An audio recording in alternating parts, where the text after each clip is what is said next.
ओम शांति। आज हम एक बहुत ही दिलचस्प विषय पर बात कर रहे हैं। ओम शांति। हाँ बिल्कुल। ये एक आध्यात्मिक प्रवचन, एक मुरली है जी जिसका टाइटल है आत्मा अभिमानी बनकर अमर लोक का वारिस बने। जी। तो हमारा मकसद है कि इसके जो गहरे विचार हैं उन्हें थोड़ा समझें, खासकर ये वाला आइडिया कि मैं शरीर नहीं आत्मा हूं। हाँ, और इसके क्या मायने हैं, है ना? हाँ बिल्कुल, देखते हैं इसमें क्या कुछ खास है। असल में ये जो विचार है ना, मैं आत्मा हूँ, ये पूरी शिक्षा की बुनियाद है। अच्छा। खुद को शरीर के बजाय आत्मा महसूस करना मतलब आत्माभिमानी बनना। और मुरली में ये आता है कि यही स्थिति परमात्मा, जिसे बाप कहा गया है, उसे लगातार याद रखने का तरीका है, या कहें चाबी है। ये दिलचस्प है कि इसे सिर्फ एक पहचान बदलने जैसा नहीं कहा, नहीं, बल्कि इसे परमात्मा की याद से सीधे जोड़ दिया। बिल्कुल, कनेक्शन वहीं से बनता है। और इसी में एक गुप्त खजाने की भी बात आई है। अब खजाना सुनते ही तो सोना चांदी दिमाग में आता है। हाँ, आमतौर पर तो वही होता है। पर यहाँ ज्ञान को खजाना कहा गया है, ऐसा क्यों? हाँ, ये बहुत अच्छा सवाल है।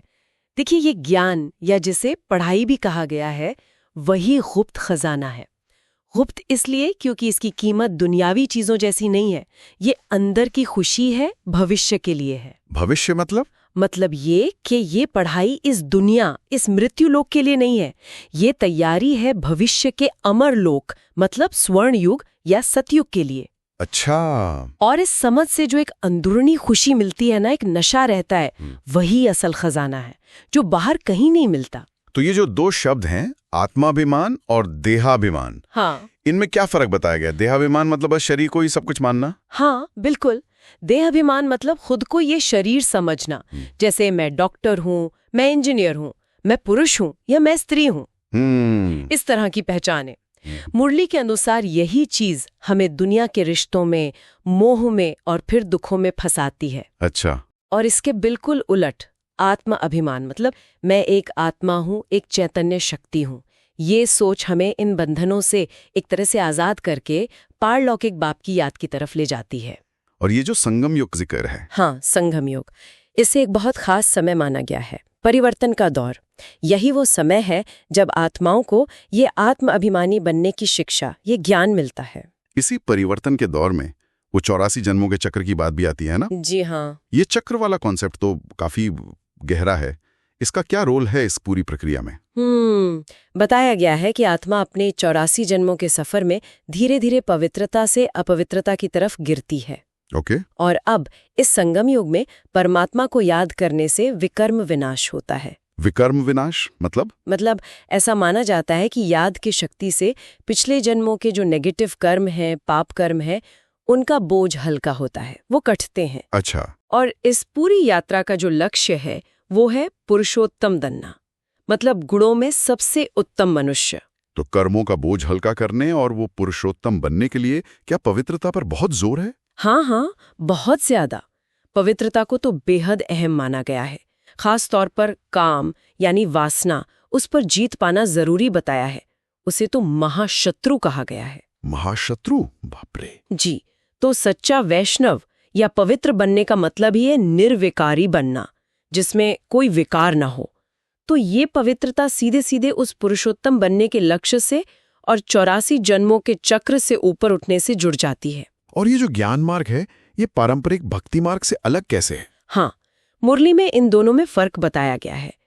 ज्ञान मार्ग है अंदरूनी समझ का रास्ता, आत्मा की पहचान, परमात्मा की याद, जैसा हम अभी बात कर रहे हैं। जबकि भक्ति मार्ग में क्या होता है? पूजा पाठ, रीति रिवाज, देवी देवताओं की भक्ति।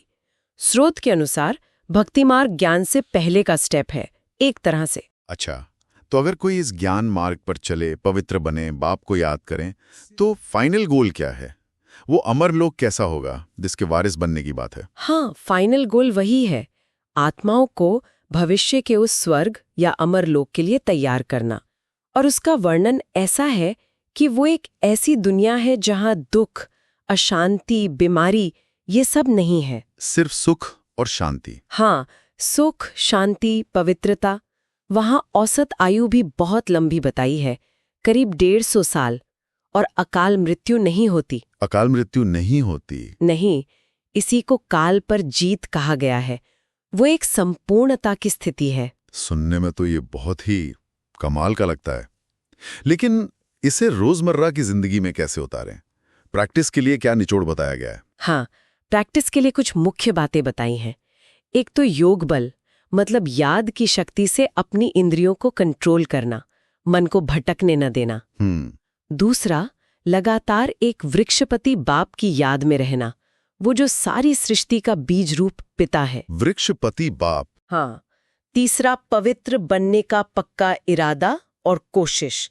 और चौथा, एक खास अभ्यास बताया है, सुबह उठकर ये सोचना, ये पक्का करना कि मैं आत्मा हूं, ये शरीर मेरा साधन मात्र है।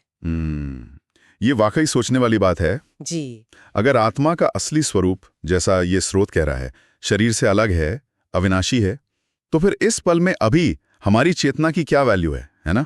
बिल्कुल। हमारी ईश्वर की क्वालिटी। हाँ, उसकी क्वालिटी कितनी महत्वपूर्ण हो जाती है, खासकर जब इसे सीधे भविष्य के उस अमर लोक से, उस शाश्वत सुख की दुनिया की विरासत से जोड़ा जा रहा है। सही बात है।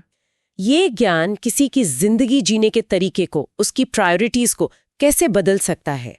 ये एक गहरा सवाल है, सोचने लायक।